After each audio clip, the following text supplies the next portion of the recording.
Friends, welcome to my channel info from Bharat. ನೀವೇನಾದರೂ Bigg Boss Kannada season 12ರ ವೀಕ್ಷಕರಾಗಿದ್ದರೆ ಅಥವಾ ನೀವಿನ್ನೂ ನಮ್ಮ ಚಾನಲ್ನ ಸಬ್ಸ್ಕ್ರೈಬ್ ಮಾಡಿಲ್ಲ ಅಂದರೆ ಈ ಕೂಡಲೇ ಸಬ್ಸ್ಕ್ರೈಬ್ ಮಾಡಿ. ಹಾಗೆ ನಿಮ್ಮ ನೆಚ್ಚಿನ ಸ್ಪರ್ಧಿ ಯಾರು ಅನ್ನೋದನ್ನು ಕಾಮೆಂಟಲ್ಲಿ ತಿಳಿಸಿ. ಬಿಗ್ ಬಾಸ್ ಕನ್ನಡ ಸೀಸನ್ 12 ಅದ್ದೂರಿಯಾಗಿ ಸಾಗುತ್ತಿದ್ದು ಎಲ್ಲ ಸ್ಪರ್ಧಿಗಳು ಉತ್ತಮವಾಗಿ ಆಟ ಆಡುತ್ತಿದ್ದಾರೆ. ಈ ವಾರ ಬಿಗ್ ಬಾಸ್ ಮನೆಯಿಂದ ಹೊರಹೋಗಲು ಗಿಲ್ಲಿ, ಕಾವ್ಯ, ಸೂರಜ್, ರಾಶಿಕಾ, ಮಾಳು, ರಕ್ಷಿತಾ, ಧ್ರುವಂತ್, ಅಭಿಷೇಕ್ ಹಾಗೂ ಸ್ಪಂದನ ನಾಮಿನೇಟ್ ಆಗಿದ್ದಾರೆ. ವಾರದ ಅಂತ್ಯಕ್ಕೆ ಇನ್ನೂ ಒಂದೇ ದಿನ ಬಾಕಿ ಇದ್ದು ವೋಟಿಂಗ್ ರಿಸಲ್ಟ್ ತುಂಬಾ ಶಾಕಿಂಗ್ ಆಗಿಯೇ ಇದೆ. ಹಾಗೂ ಈ ವಾರ ಒಬ್ಬ ವ್ಯಕ್ತಿ ಮನೆಯಿಂದ ಹೊರಹೋಗಲಿದ್ದಾರೆ. ಈ ಬಾರಿ ಅತಿ ಹೆಚ್ಚು ವೋಟ್ ಪಡೆದಿರುವುದು ಎಂದಿನಂತೆ ಗಿಲ್ಲಿ ನಟ. ಹೌದು, ಈ ಸಲದ ಬಿಗ್ ಬಾಸ್ನಲ್ಲಿ ಗಿಲ್ಲಿ ನಟ ರಾಜನ ಹಾಗೆ ಮೆರೀತಾ ಇದ್ದಾರೆ ಅಂದರೆ ತಪ್ಪಾಗಲ್ಲ.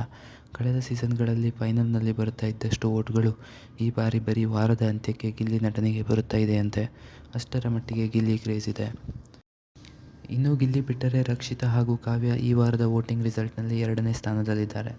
ಅತಿ ಕಡಿಮೆ ವೋಟ್ಗಳು ಅಭಿಷೇಕ್ ಹಾಗೂ ಸ್ಪಂದನಗೆ ಬರ್ತಾ ಇದ್ದು ಈ ಇಬ್ಬರು ಸದ್ಯ ಡೇಂಜರ್ ಝೋನ್ನಲ್ಲಿ ಇದ್ದಾರೆ. ಇದಾಗಿತ್ತು ಫ್ರೆಂಡ್ಸ್ ಇವತ್ತಿನ ವಿಡಿಯೋ. ಇದೇ ರೀತಿ ಇನ್ನೂ ಹೆಚ್ಚಿನ ವಿಡಿಯೋಗಳಿಗೆ ತಪ್ಪದೇ ಈ ಚಾನಲ್ನ ಸಬ್ಸ್ಕ್ರೈಬ್ ಮಾಡಿ. ಮುಂದಿನ ವಿಡಿಯೋದೊಂದಿಗೆ ಮತ್ತೆ ಸಿಗೋಣ. Thank you.